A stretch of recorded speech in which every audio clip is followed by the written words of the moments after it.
Do you know this Larry Gadon who says what is that? Bad words at Maria Lourdes Serrano? Look, just like what I search is in news item in screenshot. Bastos kasi si Gadon. My face rap proof for cursing at Serrano's supporters with a dirty finger.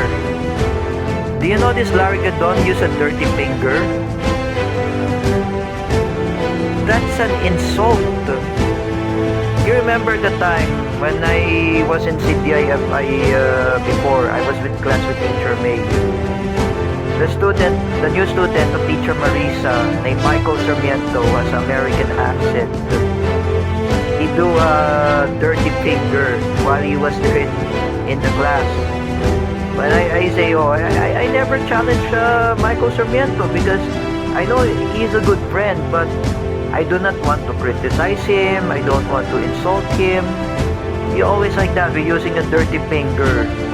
But I respect him more, I could say, respect. But what about this? Larry Gadon. Take a look.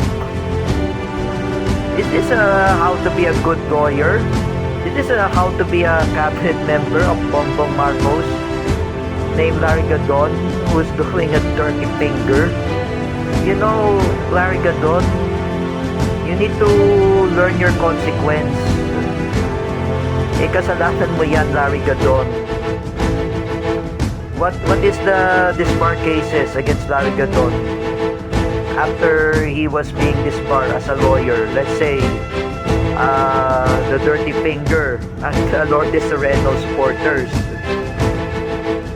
or being himself as Islamophobic against the Muslims who were Filipinos like Shia and Sunnis who were Bangsamoro, who was using Islamophobic hate speech against the Muslims.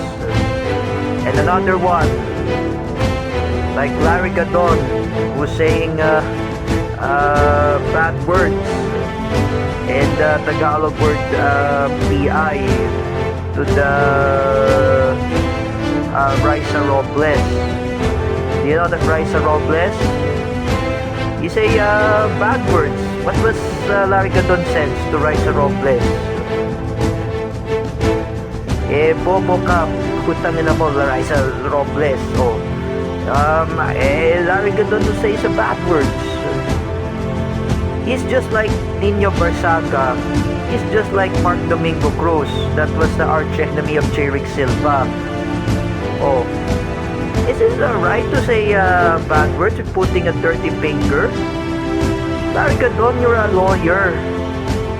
Me and Jerick Silva, we criticize Larry Gadon bad words, even his cursing at to anybody, even individuals, even Maria Lourdes Serrano, even the Filipino Muslim brothers and sisters who were Shia and Sunnis, who were Bangsamoro, and also Raisa Robles, who was an anti-Marcos.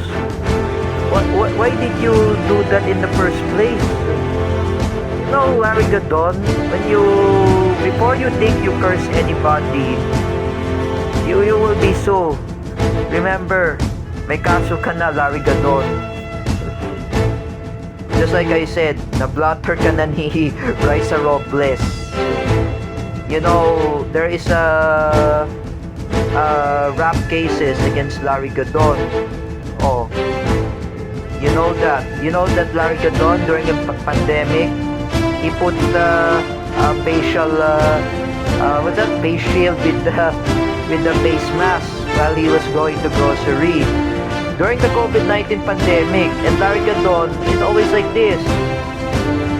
And you see the PNP chief Guillermo Eleazar had criticized Larry Gadon.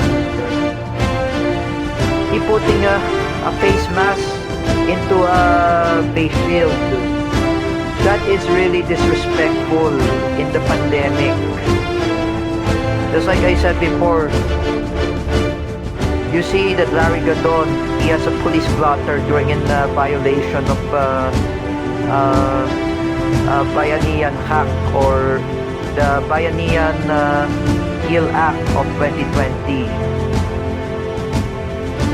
Because he's not putting a face mask properly while he was there in the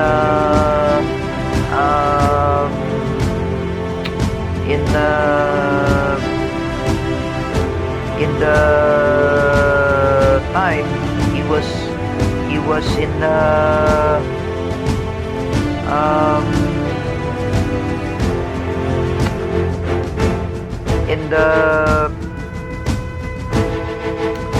pandemic. Oh, he has a police blotter. Larry Gadon has a police blotter. Oh, na-blotter na si Larry Gadon dahil hindi nakasuot ng face mask noong pandemic. Oh, you see. And not even just that. Larry Gadon was being cited of contempt of Anti-Privacy Act to Sara Duterte or Anti-Data Privacy Act to Sara Duterte for calling her Mary Grace Piatos. So now you see Ferdy Topacio had sued Larry Gadon as cite of contempt when he was able to go to Supreme Court, and you see that Larry Gadon, he was being sued by cite of contempt. Remember that. Do you know, Larry Gadon? Think what you're saying. Think what you're doing. Larry Gadon is just like me.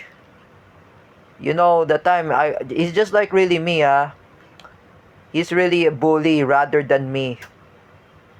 You know, the time from the past, Mr. Larry Gadon, I'm also a bully too.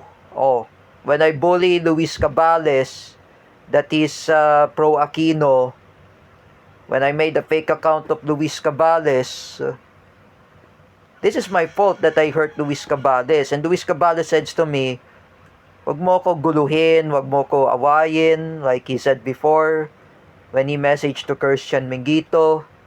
I know this is really hurt. Before I reconcile with Luis Cabales, I understand with him because I know Luis Cabales is a pro Aquino. He realized that Chris Aquino's son, Josh, who is also autism, would Larry Gadon will bash the grandmother of Josh Aquino, Cory Aquino, with the bad words. You know, Larry Gadon, if you bash the Aquino family, it will hurt to Chris Aquino. It will be hurt to her son, Josh Aquino, who is autism. That is very discrimination. You, Larry Gadon, you are a normal person. You should not insult the Aquino family. Chris Aquino has a son, Josh Aquino, Salvador. That was a grandson of Cory Aquino. Oh, and then you insult the what is that? The statue of Ninoy Aquino. That is very disrespectful. Oh, you know, Larry Gadon, you're just like me also. The time I was the past of I'm being myself from my bully. I bullied David Gill. I attacked the church. I made a fake account of Larry Chuanico to attack Santa Maria de Estrada. And what I just did, I being sued by David Gill's family. And now I apologize to David Gill and his family in personal. When I made my YouTube video, I apologize to Mr. Dennis Gill sincerely. The time I apologized Teacher Vincent Ramos and Teacher Gia Malana last pandemic in last 2024, I made a fake account This is my fault. I've shown my consequence. For Larry Gadon, he has to